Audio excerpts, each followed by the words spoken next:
শিক্ষাবিদ নাট্যকার মুনীর চৌধুরীকে আলবদর ঘাতকেরা ঘর থেকে তুলে নিয়ে যায় ১৯৭১ সালের ১৪ ডিসেম্বর দুপুরে। নিজ বাড়ি থেকে কয়েকজন তাকে তুলে নিয়ে গেলে তিনি আর ফেরেননি।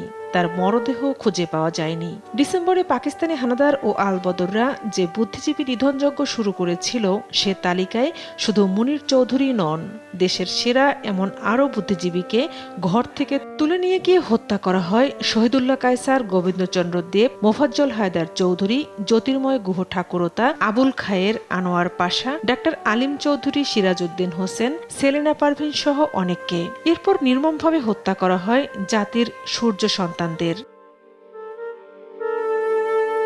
দেশ শত্রুমুক্ত হওয়ার পর রাজধানীর রায়ের বাজার এলাকার পরিত্যক্ত ইটখোলা এবং মিরপুরের জল্লাদখানায় বুদ্ধিজীবীদের হাত পা বাঁধা, নির্যাতনে ক্ষত বিক্ষত মৃতদেহ পাওয়া যায়।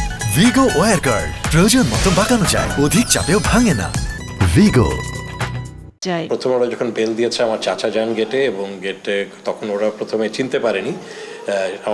আমার বাবার কথা তাকে জিজ্ঞেস করেছে, স্যার আপনি কি মনির চৌধুরী? তখন উনি বলছে, না আমি ওনার ভাই।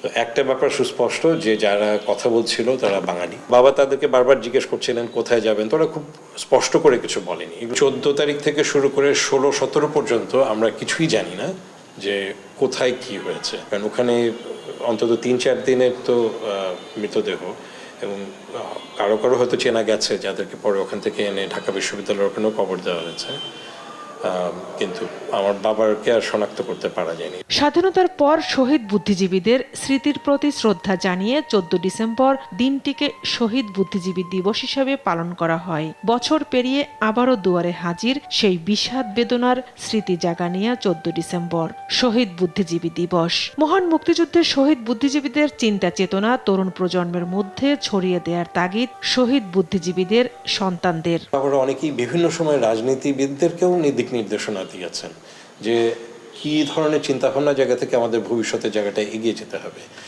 এইগুলোকে সংরক্ষণটা দরকার, যেটা আমাদের দেশ গঠনের প্রক্রিয়ায় বুদ্ধিজীবীদের কি ভূমিকা সেইটা কিছুটা আরো স্পষ্ট করবে। এখন পর্যন্ত সেই ঐতিহাসিক দলিল বা ঐতিহাসিক প্রেক্ষাপটটা নাই যে শহীদ বুদ্ধিজীবীদের আসলে অবদানটা কি। মুক্তিযুদ্ধ বিষয়ক উপদেষ্টা ফারুক আজম জানিয়েছেন, বিগত কয়েক বছর মুক্তিযুদ্ধকে রাজনৈতিকভাবে পালন করা হলেও এর ব্যাপকতা অনেক। আমরা স্বাধীন জাতি এবং এই স্বাধীনতা তো অনেক রক্তের মধ্যে দিয়ে আমরা অর্জন করেছি, সুতরাং এটার মহিমাই অন্যরকম। এতদিন ধরে সেটা গোষ্ঠীগতভাবে হইতো বলে এটার একটা খণ্ডিত চিত্র পাওয়া যেত যে তোমরা আসতে পারবে না, তোমরা এটা করতে পারবে না, আমরা বলছি এই দেশের আলো বাতাস জলবায়ু সবকিছু আমরা সমানভাবে শেয়ার করছি। শুধু রাজধানী ঢাকাই নয়, দেশ জুড়ে পালন হচ্ছে শহীদ বুদ্ধিজীবী দিবস। ঝর্ণা রায়, দেশ টিভি, ঢাকা।